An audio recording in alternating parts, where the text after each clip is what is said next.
Hi there and welcome to my channel. Today we are making a cattle drive casserole. You do not need to be a cowboy or a rancher like we are to enjoy this recipe. To 2 cups of biscuit mix, I am just adding some dried basil to this because beef and basil I think go so well together, but you don't need to add any seasonings. I'm also adding some red pepper flakes, and to this I added 2/3 a cup of water and give it a good mix. The batter was a little runny to start with, more so than when I mix it up for biscuits.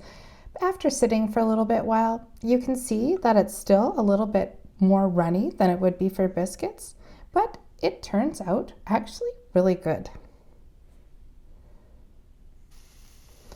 In the frying pan, I just fry my 1 pound of ground beef.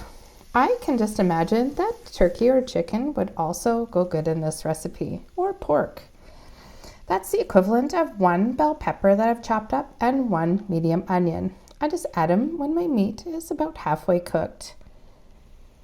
While the meat is cooking, I have a 1/2 cup of mayonnaise and a 1/2 cup of sour cream that I'm adding about a 1/2 cup of cheese to, and I mix that up.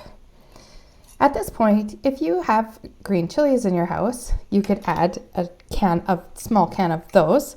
But we don't really have green chilies around, so I decided to use about 1/2 a small jar of my homemade salsa in this, and it was perfect. The beef is ready for the taco seasoning mix, and I added it according to my box directions. I buy it in bulk. And I just cooked that up until the liquid was mostly boiled off.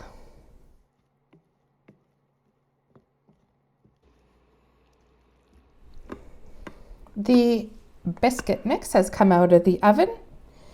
And when you add the hamburger to it, you'll notice that the biscuit mix is not cooked all the way through yet. So the hamburger kind of seeps into the biscuit mix topping, which is kind of cool.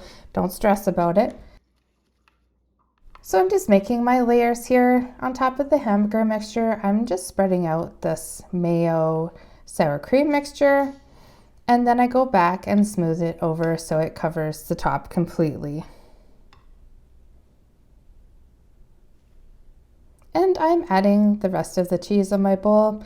It didn't take me long to decide that that wasn't going to be enough cheese, so I got more cheese out and I give it a good cover. I'm just adding some sliced green onions to this. I stick it back in the 375 Fahrenheit oven for 1/2 an hour. This dish is an incredible hit with the family. I could see that it would also be really good with Italian seasoning instead of taco. Take care, everybody. Bye for now.